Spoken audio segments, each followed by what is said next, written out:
mừng thôi. Đau máu.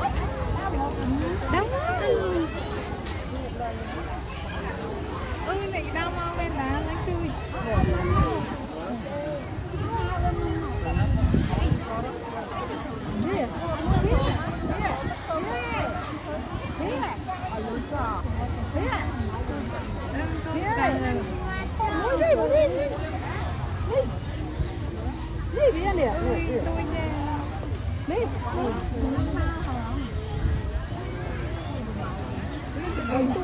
Đây không rồi. Tôi nguội lên nữa không mà.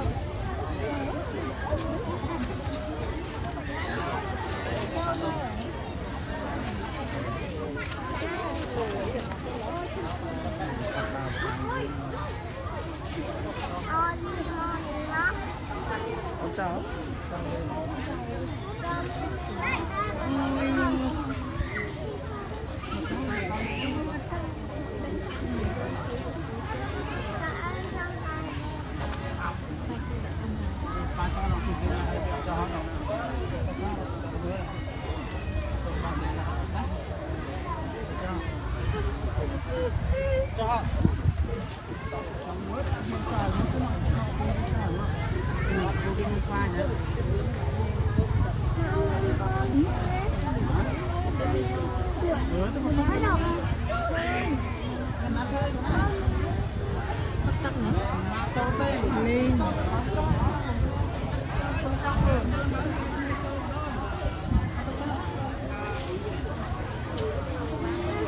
Trời mưa tới mưa nó